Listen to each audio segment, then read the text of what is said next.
Hi there folks, on behalf of Astro Matrix, I'm here today to talk to you about the full moon that is happening in Capricorn on the 24th of June. My name is Marcelle, and before I dive into this reading, I'd like to ask, please, if you do like our content, to like and subscribe to our channel. And at the end of each reading, each full moon report, I always like to do a tarot reading on behalf of the collective, so do stay tuned for that. Right. So this full moon is happening at 3 degrees of Capricorn, and when we have a full moon, it means that there's an opposition between the sun and the moon, which creates a tension. So it falls on the Capricorn-Cancer axis. The moon is in Capricorn and the sun is in Cancer.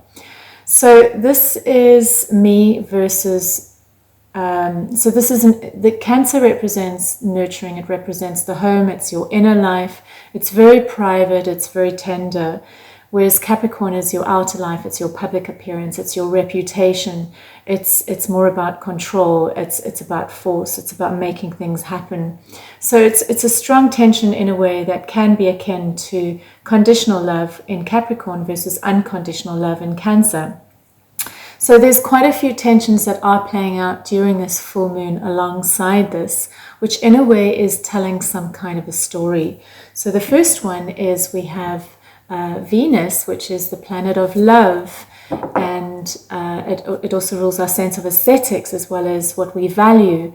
And this has to do with money matters as well, in opposition to Pluto, which is in Capricorn, and Capricorn being the ruler of the full moon. So the Venus in opposition to the Pluto can indicate power struggles with regards to finances. It can also indicate power struggles with regards to love and relationships. The second point of tension that we have is the Mars in opposition to Saturn. So Mars is all about assertion, it's our ego, it's our drive. And when it comes into an opposition with Saturn, it creates an immense amount of tension because Saturn is all about restriction and control. Both Saturn and Pluto also represent governmental control, corporations, the top-down heavy political influences that limit our freedom of movement. So what complicates the whole situation between Saturn and Mars is that this is forming a T-square to Uranus.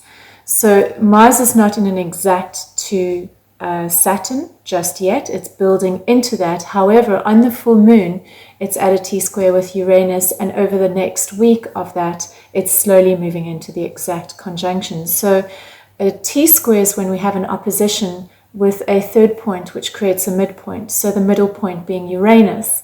And of course, Uranus wants freedom, it's rebelliousness, it wants to break free.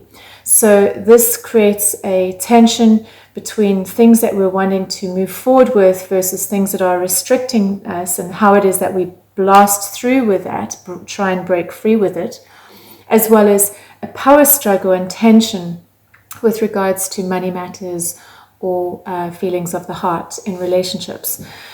So to complement all of this, we do have two complementary positions that are happening. So first of all, we have got Jupiter in Pisces.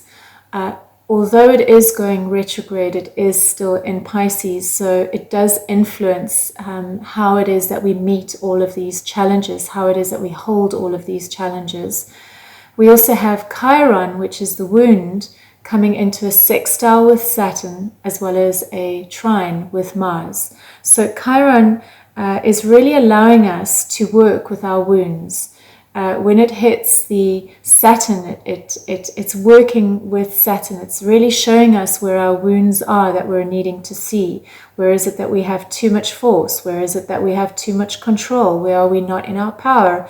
You know, the whole Cancer-Capricorn axis is very much about me versus you, but in a more of a public sense. So it's my inner world versus my outer world, and how do I find a balance between that? How do I find a balance between my indulgences and possibly where it is that I'm spending too much money versus having more of a system in place that supports and protects and creates a healthy balance. So there's some real strong challenges, because these are all oppositions. It's very much a case of you and I. It's very much a polarity, so it's tensions and struggles with others. And we may find that the days leading up to this full moon, there will be a build-up of this energy, which can potentially meet some kind of culmination at the full moon. Because remember, the full moon is about secrets being revealed, things coming to the forefront. It's about some kind of culmination. So we will feel this tension building, we'll feel this anxiety building, and then on the full moon generally, and a day or two after, there's some kind of release that allows us to integrate, especially with that Chiron in a sextile to Saturn and a trine to Mars. It allows us to integrate those energies, so that wherever those restrictions are in our life, we can take responsibility for them, as well as discard the ones that are too limiting, so that we can move forward in a freer way. So this all has to do with the slow build-up that's happening between Saturn and Aquarius. Saturn in Aquarius and Uranus in Taurus. It's a square that will be hitting again in July and again in December. We've already had it once this year.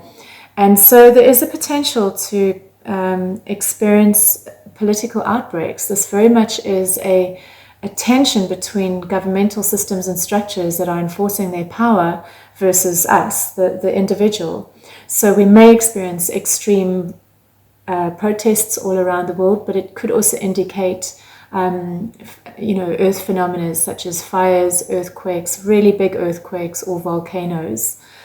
The best way to approach this, now that you have the awareness of what's playing out, is to go to your chart and see where the full moon lands, and try and see if you can plot where Saturn, Pluto, Mars, Venus, and Chiron lie. See if they lie on any of your personal planets and in which houses, and this will allow you to get a sense of the themes that are playing out for you. So, because it is the Saturn Capricorn opposition, it can potentially have to do with themes to do with the home, power struggles with home, real estate, property, and just matters that are close to the heart will get shaken up. And it will involve either someone from the external, such as a boss or parents, someone in positions of power that will be creating conflict for you. And then the challenge of this full moon is to find healthier ways to navigate through it, where you step into your power as a result of the Chiron that lends a supportive hand, and the Jupiter in Pisces that's bringing a deeper sense of compassion and altruism to the equation, so that you can reflect and see a bigger picture, as opposed to just diving in with chaos and animosity. So we've got the cards over here. I'm going to give them a shuffle, and the questions that I'm going to be exploring today have to do with this tension. It's where are we needing to find balance, and where are we needing to break free? So the first question is, what is the full moon in Capricorn needing me to let go of? The next question is, where am I needing to find more balance in my life?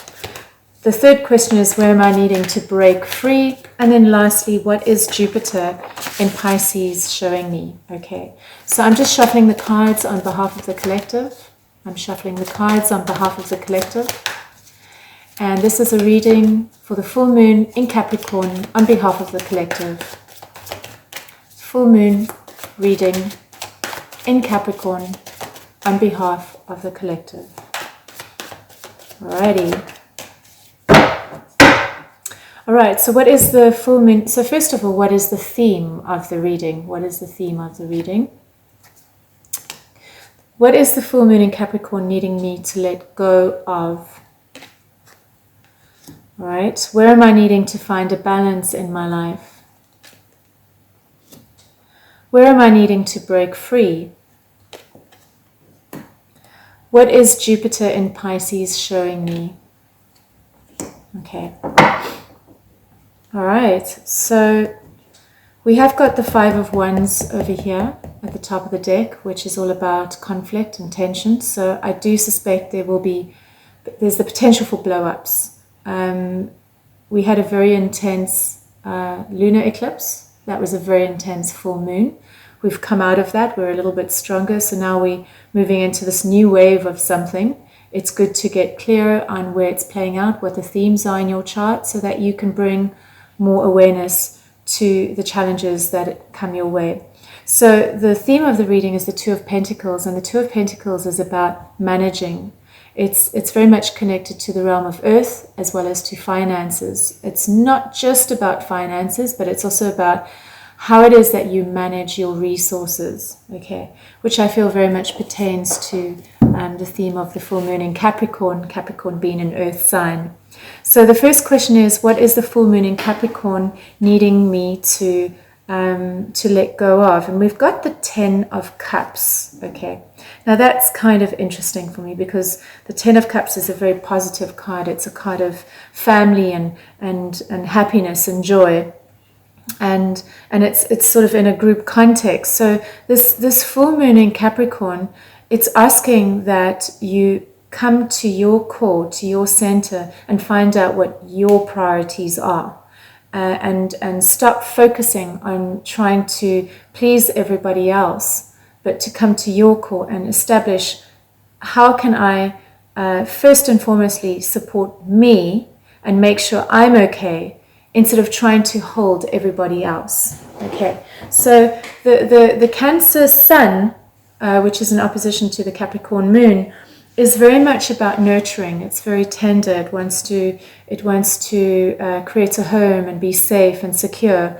The Capricorn energy is about getting out there and getting your business going and building your reputation. It's the opposite to that energy. So if there's a part of you that's possibly too self-indulgent with regards to nurturing and being in the home, and perhaps there's a part of you that's become lazy, this Capricorn full moon is needing you to really tap into what is going to allow you to drive forward over the next year and really create some kind of success for yourself. So the next question is, where am I needing to find a balance in my life? And we've got the Page of Swords. So it's the Page of Swords, it's they're not kings, they're not knights. They are very new to working with their minds, to working with new information. And so it's the need to find a balance with how it is that you process this information. So for instance, you can dive into things without fully seeing the bigger picture. Or it is that you can take things step by step. So it's very much working with the mind. There's a lot that you don't know. There's a lot that you don't see.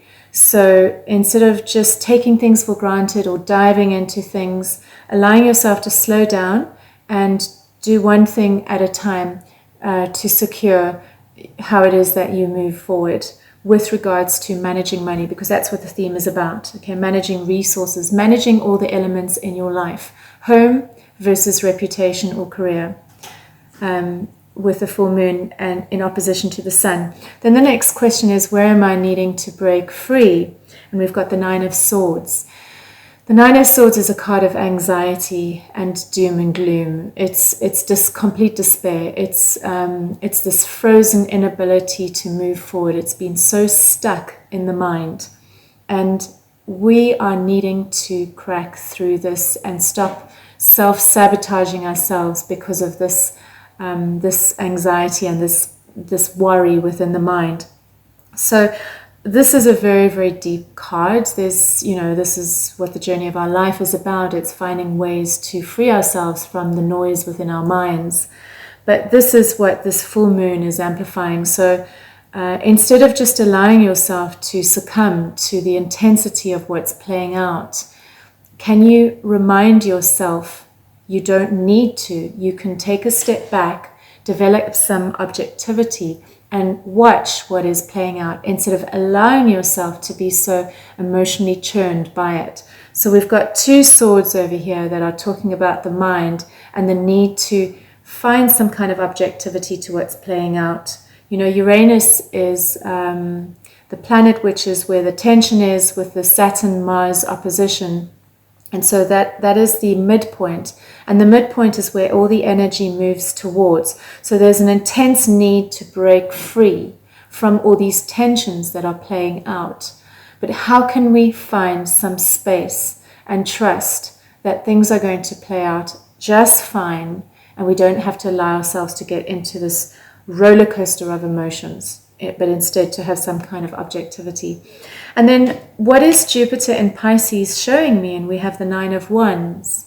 So I feel like this Jupiter in Pisces, because the Nine of Wands, it can be a card of defense, but it's also a card of perseverance. It's a 9. It's not quite a 10 yet. And I feel like it's saying you're almost there. You just keep going. Jupiter in Pisces is very positive. It's about expansion. And so even though it is going backwards, it is retrograding, it is asking us to reflect on what this abundance and higher light and wisdom is about. So, it's starting to really own, because we're managing money here, really own and defend what our values are, but also to persevere with this journey and not get stuck in the intensity of the anxiety from this Nine of Swords over here. We're needing to break free of that. So I really do encourage you during this period to check out some of our astrology readings that we're offering, which allow you to get a sense of what's playing out with all the retrograde planets. But we also do offer just general readings if you are wanting more insight and support with how to move forward during these intense times. So do take a look at the app and see what readings there are. And then again, if you did enjoy this reading, please do like and subscribe to our channel. And we are always interested in hearing what you have to say. We really appreciate your content, your comments. So if you feel that you'd like to share how this is impacting you, because it's always more intense for some of us more than others. So do share so that we can all be in this together somehow. So thank you so much for your time. Wish you all the best. Bye for now.